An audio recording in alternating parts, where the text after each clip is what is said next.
Welcome everyone. Today, we're going to dive into the incredible world of India's handmade jewelry. And trust me, this is about so much more than just pretty objects.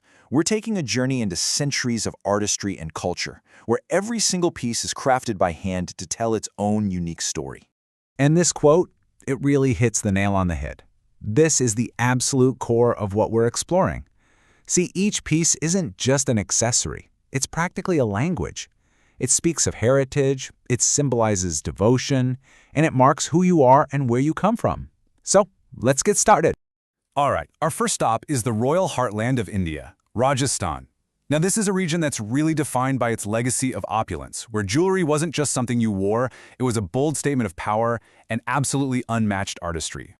I want you to just picture it for a second. The majestic palaces, the vibrant courts of ancient kings and queens.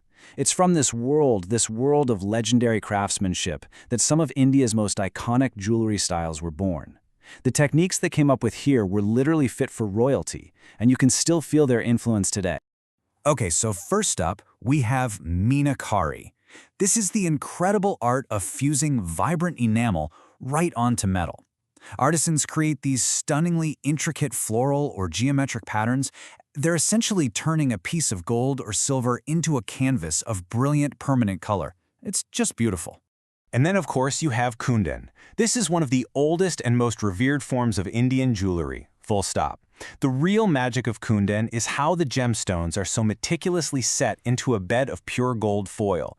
It creates this effect of unbelievable opulence and detail. I mean, this was the jewelry of emperors. So, to break it down really simply, think of meenakari as the art of color. It's a celebration of that vibrant enamel work. Kundan, on the other hand, is the art of gemstones. It's all about showcasing their brilliance in these elaborate gold settings, two totally distinct but equally royal traditions. But the artistry in this region doesn't even stop there. We have to talk about thewa. This is a truly unique and incredibly rare technique. It involves fusing a delicate, patterned sheet of gold onto molten glass. The result is just magical. You get these intricate designs, often scenes from mythology, that look like they're floating inside the glass itself. And finally, rounding out our tour of Rajasthan, we have lac jewelry. This is made from resin and decorated with all sorts of beads and stones. It's the vibrant, accessible, and really festive face of Rajasthani style. This is the kind of joyful jewelry you see everywhere during festivals, just bursting with color and life. Okay, so let's travel. We're leaving the royal courts of the north and heading down to the sacred spaces of the south and the master workshops of the east. Here, the whole vibe shifts, from royal opulence to divinity and this delicate, almost lace-like craftsmanship. And that brings us to temple jewelry. As the name suggests, its origins are deeply, deeply spiritual. These ornate gold pieces are directly inspired by the gods and goddesses, the grand architecture of South Indian temples, and all sorts of sacred symbols. You're literally wearing a piece of the divine. Coming mainly from Tamil Nadu and Kerala, temple jewelry is absolutely essential for classical dancers. When you see a Bharatanatyam or Kuchipudi dancer, they are adorned in these pieces. And it's not just for decoration. It's part of the sacred stories they're telling through dance. Now, let's shift over to the east, where we find filigree, also known as terrakoshi. This is an art form that requires an incredible amount of patience and precision. Artisans take these fine threads of silver and they twist, curl, and solder them together to create patterns so delicate they look like metallic lace. I mean, just think about that. It's really about crafting this incredible elegance from simple threads of silver. It's absolutely astonishing that these complex, ornate, and surprisingly lightweight pieces are made this way.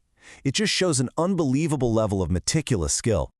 All right, for our next leg of the journey, we're going a little deeper. We're going to explore jewelry that connects to the earth, to the cosmos, and to the very soul of India's diverse tribal heritage. These are traditions rooted in rustic charm and a really profound sense of cultural identity.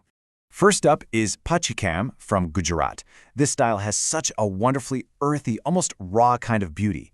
It uses uncut glass stones set in silver, which gives it this really distinct vintage charm. It just feels ancient and so authentically handcrafted.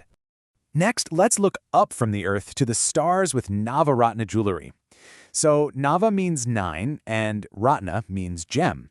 And this tradition isn't just about looking good, it's about cosmic harmony. It combines 9 very specific gemstones, and each one represents a planet or celestial body. They're arranged to bring prosperity and balance to the person wearing it. And these connections are so specific, right? You've got a ruby for the sun, a pearl for the moon, an emerald for Mercury, and that's really the whole point. A Navaratna piece isn't just jewelry. It's a personal talisman, a little microcosm of the heavens, designed to align you with those cosmic energies. And now, we need to talk about tribal jewelry. Because these pieces are not just accessories, they are powerful statements of identity. They're crafted from locally sourced materials. You'll see beads, bones, shells, metals, and the pieces are often bold, raw, and just deeply symbolic. It's a direct reflection of a sustainable connection to the land. So whether you're in Nagaland or Madhya Pradesh, each tribe has its own distinct visual language. This jewelry signifies community, status, history, and a deep connection to the land. It's a voice of heritage, and it's worn with immense pride. Wow, so we've journeyed from royal courts to divine temples and tribal heartlands. But what's the unifying thread? What connects all these incredibly diverse and beautiful traditions? Well, it's this idea of a living heritage, one that's always evolving. It's still deeply rooted in shared values. And that connecting thread? It's often spun from gold and silver. Yeah, despite the unbelievable variety of styles we've seen, these precious metals form the backbone of jewelry traditions across the entire country. They are absolutely central to life's most important moments: weddings, festivals, and sacred rituals. And what's so cool is how this shared value takes on all these unique local forms. In Maharashtra, you have the iconic Kolhapuri saj. Go to Bengal, and you'll see the beautiful Sonar Chokar Bala. Down in Kerala, it's the elegant Kasavu ornaments. They might use the same materials, but each one reflects its own unique cultural signature. And that kind of brings us to the big, final thought. Every single piece we've seen today is the result of skills passed down through countless generations.